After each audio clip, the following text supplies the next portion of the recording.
Hi, I'm Doug Boles, President of the Indianapolis Motor Speedway. Thank you for listening to Behind the Bricks. We're excited to bring you this exclusive and entertaining content about the world's greatest racetrack. Keep listening, and I hope you enjoy this episode. Your day moves fast. Your news should too. That's why there's a new and improved Wish TV app, bringing you more local news, breaking alerts, live streaming, weather forecast, radar, and Indiana sports, all in one place. Customize your news feed to see the stories that matter most to you and get the information you need when you need it. Download the new and improved Wish TV app today on iOS or Android and take News 8 with you everywhere.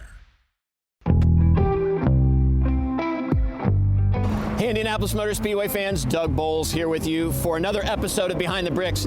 I'm standing just south of Gate 2, the tunnel that goes under the Indianapolis Motor Speedway when you come here on a practice day or qualifying day, or you're coming here to see the museum. But today, we are going to talk a little bit about the water that goes underneath the Indianapolis Motor Speedway. You've seen in a previous episode how Dry Run Ditch comes out right below me or over my right shoulder, and then how Little Eagle Creek actually runs through our golf course. But we're going to connect all those dots and then show you where the water comes out on the south end of the speedway. So not exactly appropriately dressed for today's adventure, but I am standing where Dry Run Ditch and Little Eagle Creek come together. Best way for you to understand it is, you know where that beautiful racing capital of the world water tower is? We're just basically south and right below that. Down below me is Little Eagle Creek. Kind of right underneath me is where Dry Run Ditch comes. So the water that goes underneath the speedway, it eventually gathers right here with the water that comes through the golf course, and then it heads its way down south through Indianapolis. We're actually a little bit outside the racetrack. Right behind me is 16th Street. We're going to start there. Don't try this yourself. There's a gate we're going to go under that we had our team open up so that we could do this. Normally, if you get down here, you get stuck, so don't do it. But follow us right now. Niagara Falls, not quite, but we do have a little bit of a waterfall here.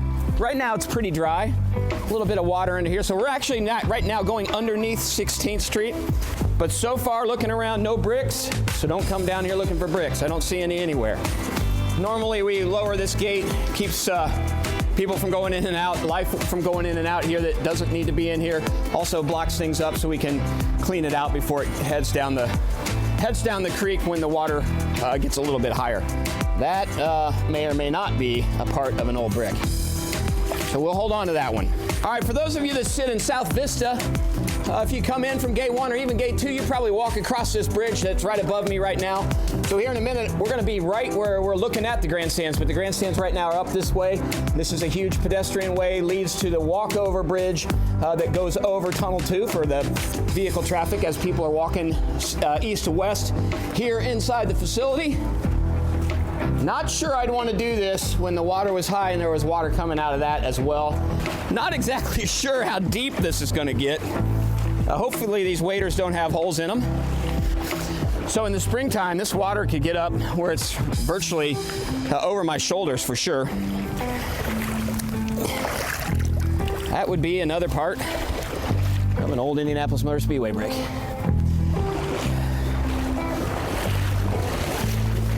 I'm a swimmer, but I don't want to go swimming.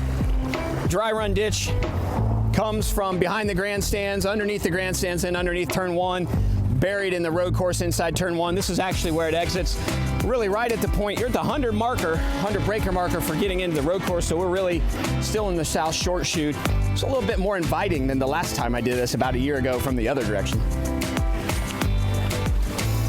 Inviting may have been a strong word. It's a little less intimidating might have been the right way to say that.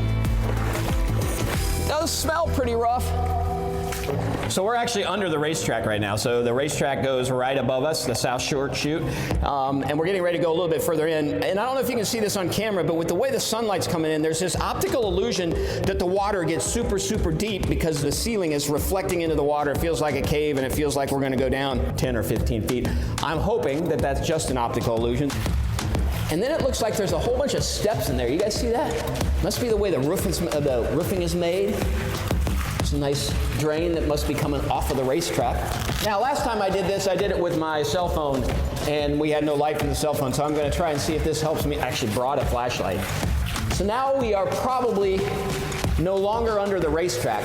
My guess is what we've got right here is when we redid the road course and put in the road course for MotoGP and other. We actually buried the waters that ran underneath here. Actually diverted it a little bit from where it was. So what you see here probably is what we've constructed in order to allow the water to get through here, but also to allow us to have racing on top of this because the road course does run through here. Looking for bats and other crazy creatures we did see last time, and not exactly sure what that is. If it's a creepy looking thing. I'm not sure how much further I want to go. So I think maybe for another episode. Imagine calling 911, Matt, and saying, hey, Doug's got a broken ankle. Can somebody come underneath turn one and get him out? All right, race fans, we think we're about halfway underneath Dry Run Ditch here underneath the Indianapolis Motor Speedway. Right above us is the road course. It's the second time we've done this. We did it the first time from the other side, and now we've started to come from the south side. Next time, we'll connect the two. We're going to get an engineer and some other folks to go with us so we can really understand what's happening under the Indianapolis Motor Speedway when this thing is full of water. Thanks for joining us on the adventures under the Indianapolis Motor Speedway on Behind the Bricks. See you next time.